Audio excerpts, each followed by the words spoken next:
Top Billin. Yo, Top Billin to ya. What is going on, Crimson Tide fans? Spring is here, and it is absolutely time. There's a lot of things to be excited for if you're an Alabama fan, or that's pretty much every year. But this year in particular, man, I think it could be something really good. It could be something very, very good, because I think the Alabama Crimson Tide will get back to the basics. Back to the basics of having superior coaching, not just superior talent, if you get what I'm saying. So I said before, Alabama's putting together a monster recruiting class,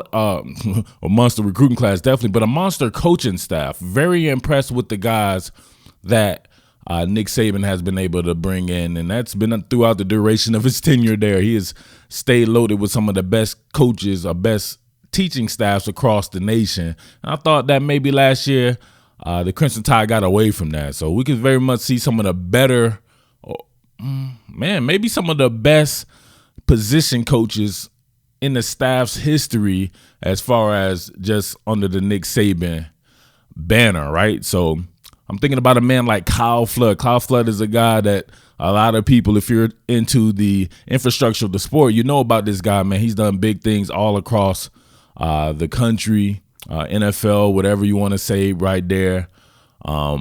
Rutgers as a head coach. So you're bringing this guy to be an offensive line coach. So I'm going to get to study on your man Evan Neal, the big 6'7", 6'8" monster Evan Neal. And I just shudder to think about this guy being coached by Kyle Flood for, maybe a year or two in his early development, because that guy is a monster coach and he's a stickler for detail. So that's somebody that a guy like Evan Neal, who I feel at one point in time was extremely raw. You know, I slept on Evan Neal for the fact that I seen this guy play when he was younger in his career, and he looked extremely raw to me, very big. I'll tell you a story, man. These guys came here to Grayson, Georgia, to play against the Grayson, the University of Grayson, as it was termed, high school, and your man got off the bus, him and some other people. He was probably one of the biggest football players I ever seen. Keep this in mind. I played ball.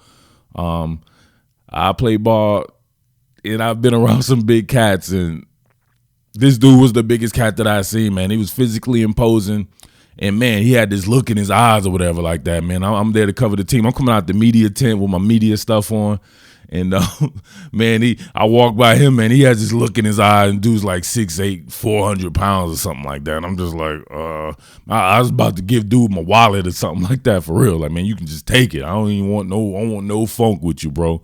So that type of intimidating presence on the Alabama Crimson Tide, a team that has normally kept great exterior tackles, I think it's going to continue with this guy. He has the ability to kick inside, so we'll see that on film. You just got to get this guy in there. But being coached by Kyle Flood is something that we're going to like right there.